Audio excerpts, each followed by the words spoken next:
Lecture du 21 janvier. Matthieu, chapitre 13, versets 47 à 58. Le royaume des cieux est encore semblable à un filet jeté dans la mer et ramassant des poissons de toute espèce. Quand il est rempli, les pêcheurs le tirent et après s'être assis sur le rivage, ils mettent dans des vases ce qui est bon et ils jettent ce qui est mauvais. Il en sera de même à la fin du monde. Les anges viendront séparer les méchants d'avec les justes et ils les jetteront dans la fournaise ardente où il y aura des pleurs et des grincements de dents. Avez-vous compris toutes ces choses ? Oui, répondirent-ils. Et il leur dit, c'est pourquoi tout scribe instruit de ce qui regarde le royaume des cieux est semblable à un maître de maison qui tire de son trésor des choses nouvelles et des choses anciennes. Lorsque Jésus eut achevé ses paraboles, il partit de là. S'étant rendu dans sa patrie, il enseignait dans la synagogue de sorte que ceux qui l'entendirent étaient étonnés et disaient « Mais d'où lui viennent cette sagesse et ces miracles ? N'est-ce pas le fils du charpentier ? N'est-ce pas Marie qui est sa mère ? Jacques, Joseph, Simon et Jude, ne sont-ils pas ses frères et ses sœurs ? Ne sont-elles pas toutes parmi nous ? D'où lui viennent donc toutes ces choses ? Et il était pour eux une occasion de chute. Mais Jésus leur dit, un prophète n'est méprisé que dans sa patrie et dans sa maison. Et il ne fit pas beaucoup de miracles dans ce lieu à cause de leur incrédulité. Matthieu, chapitre 14, versets 1 à 12. En ce temps-là, Hérode le tétrarque, ayant entendu parler de Jésus, dit à ses serviteurs, c'est Jean-Baptiste. Il est ressuscité des morts et c'est pour cela, il se fait par lui des miracles. Car Hérode avait fait arrêter Jean, l'avait lié et mis en prison à cause d'Hérodias, femme de Philippe, son frère, parce que Jean lui disait, il ne t'est pas permis de l'avoir pour femme. Il voulait le faire mourir, mais il craignait la foule parce qu'elle regardait Jean comme un prophète. Or, lorsqu'on célébra l'anniversaire de la naissance d'Hérode, la fille d'Hérodias dansa au milieu des convives et plut à Hérode, de sorte qu'il promit avec serment de lui donner ce qu'elle demandait. À l'instigation de sa mère, elle dit « Donne-moi ici sur un plat la tête de Jean-Baptiste. » Le roi fut attristé, mais à cause de ses serments et des convives, il commanda qu'on la lui donne. Et il envoya décapiter Jean en prison. Sa tête fut apportée sur un plat et donnée à la jeune fille, qui l'apporta à sa mère.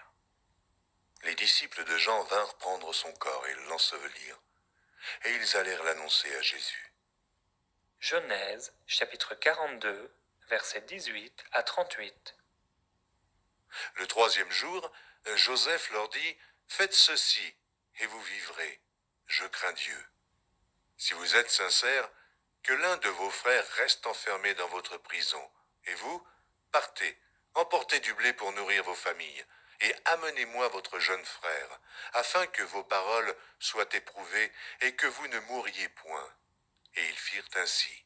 Ils se dirent alors l'un à l'autre, « Oui, nous avons été coupables envers notre frère, car nous avons vu l'angoisse de son âme quand il nous demandait grâce, et nous ne l'avons point écouté. C'est pour cela que cette affliction nous arrive. » Ruben, prenant la parole, leur dit, « Ne vous disais-je pas, ne commettez point un crime envers cet enfant. Mais vous n'avez point écouté, voici, son sang est redemandé. » Ils ne savaient pas que Joseph comprenait, car il se servait avec eux d'un interprète. Il s'éloigna d'eux pour pleurer. Il revint et leur parla. Puis il prit parmi eux Siméon et le fit enchaîner sous leurs yeux. Joseph ordonna qu'on remplît de blé leurs sacs, qu'on remît l'argent de chacun dans son sac, et qu'on leur donna des provisions pour la route. Et l'on fit ainsi. Ils chargèrent le blé sur leurs ânes et partirent. L'un d'eux ouvrit son sac pour donner du fourrage à son âne, dans le lieu où ils passèrent la nuit, et il vit l'argent qui était à l'entrée du sac. Il dit à ses frères, « Mon argent a été rendu, et le voici dans mon sac. » Alors leur cœur fut en défaillance, et ils se dirent l'un à l'autre en tremblant, « Qu'est-ce que Dieu nous a fait ?» Ils revinrent auprès de Jacob, leur père, dans le pays de Canaan, et ils lui racontèrent tout ce qui leur était arrivé. Ils dirent, « L'homme qui est le seigneur du pays nous a parlé durement. Il nous a pris pour des espions. Nous lui avons dit, nous sommes sincères, nous ne sommes pas des espions. Nous sommes 12 frères, fils de notre père, l'un n'est plus, et le plus jeune est aujourd'hui avec notre père au pays de Canaan. Et l'homme qui est le seigneur du pays nous a dit, voici comment je saurai si vous êtes sincères. Laissez auprès de moi l'un de vos frères, prenez de quoi nourrir vos familles, partez, et amenez-moi votre jeune frère. Je saurai ainsi que vous n'êtes pas des espions, que vous êtes sincères. Je vous rendrai votre frère, et vous pourrez librement parcourir le pays. Lorsqu'ils vidèrent leur sac, voici, le paquet d'argent de chacun était dans son sac. Ils virent, eux et leur père, leur paquet d'argent, ils eurent peur. Jacob, leur père, leur dit, « Vous me privez de mes enfants. Joseph n'est plus, Siméon n'est plus, et vous prendriez Benjamin. C'est sur moi que tout cela retombe. » Ruben dit à son père, « Tu feras mourir mes 2 fils, si je ne te ramène pas Benjamin. Remets-le entre mes mains, et je te le ramènerai. » Jacob dit, « Mon fils ne descendra point avec vous, car son frère est mort, et il reste seul. S'il lui arrivait un malheur dans le voyage que vous allez faire, vous feriez descendre mes cheveux blancs avec douleur dans le séjour des morts. » Genèse, chapitre 43, versets 1 à 34. La famine s'apesantissait sur le pays. Quand ils eurent fini de manger le blé qu'ils avaient apporté d'Égypte, Jacob dit à ses fils, « Retournez et achetez-nous un peu de vivres. » Juda lui répondit, « Cet homme nous a fait cette déclaration formelle. Vous ne verrez pas ma face, à moins que votre frère ne soit avec vous. Si donc tu veux envoyer notre frère avec nous, nous descendrons et nous t'achèterons des vivres. Mais si tu ne veux pas l'envoyer, nous ne descendrons point, car cet homme nous a dit, vous ne verrez pas ma face, à moins que votre frère ne soit avec vous. » Israël dit alors, « Pourquoi avez-vous mal agi à mon égard, en disant à cet homme que vous aviez encore un frère ?» Ils répondirent, « Cet homme nous a interrogés sur nous et sur notre famille en disant, « Votre père vit-il encore? Avez-vous un frère ?» Et nous avons répondu à ces questions. Pouvions-nous savoir qu'il dirait, « Faites descendre votre frère » Juda dit à Israël son père, « Laisse venir l'enfant avec moi, afin que nous nous levions et que nous partions. Et nous vivrons et ne mourrons pas, nous, toi et nos enfants. » Je réponds de lui, « Tu le redemanderas de ma main si je ne le ramène pas auprès de toi, et si je ne le remets pas devant ta face, je serai pour toujours coupable envers toi. Car si nous n'eussions pas tardé, nous serions maintenant 2 fois de retour. » Israël, leur père, leur dit, « Puisqu'il le faut, faites ceci. Prenez dans vos sacs des meilleures productions du pays pour emporter un présent à cet homme, un peu de baume et un peu de miel, des aromates, de la myrrhe, des pistaches et des amandes. Prenez avec vous de l'argent au double et remportez l'argent qu'on avait mis à l'entrée de vos sacs. Peut-être était-ce une erreur. Prenez votre frère et levez-vous. Retournez vers cet homme. Que le Dieu Tout-Puissant vous fasse trouver grâce devant cet homme et qu'il laisse revenir avec vous votre frère et Benjamin.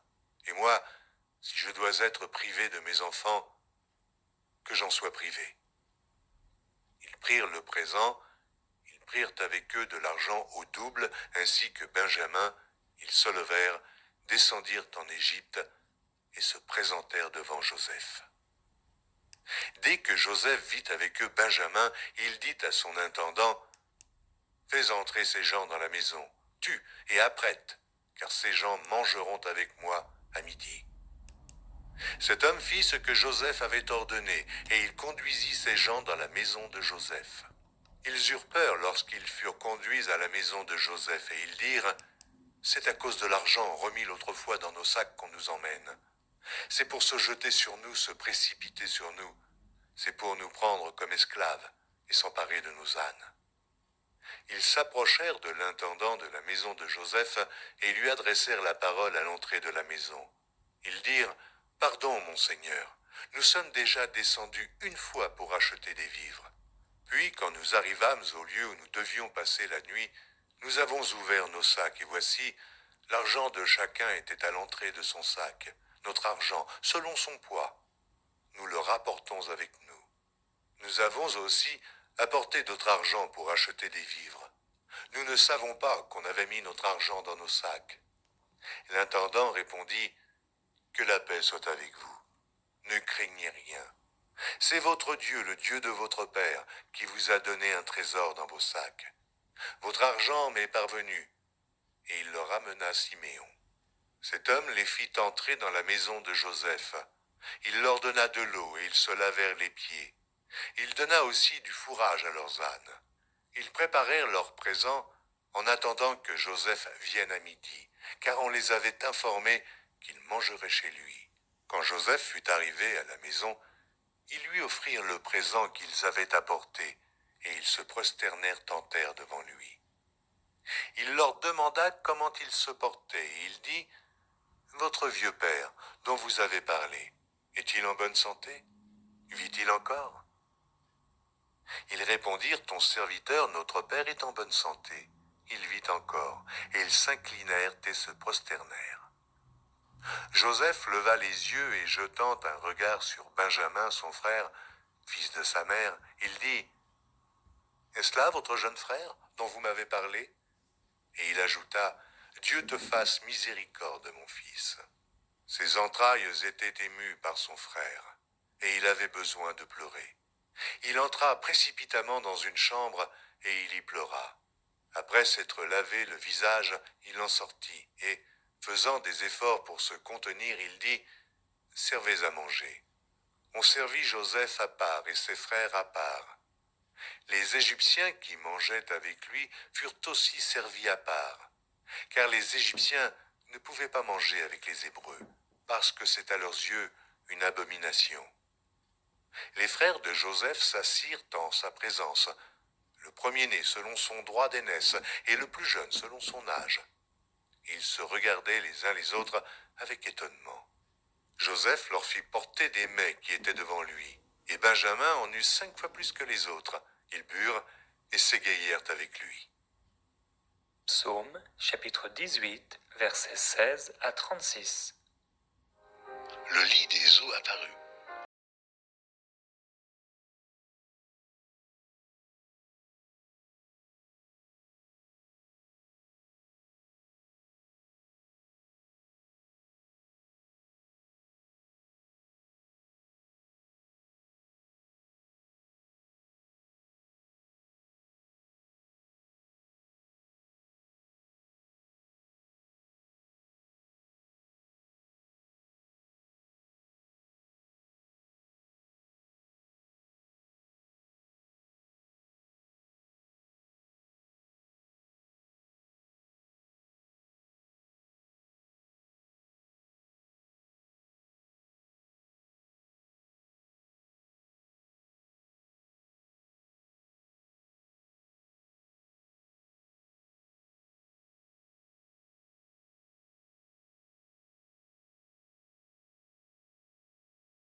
De la sagesse, acquiert la sagesse, et avec tout ce que tu possèdes, acquiert l'intelligence.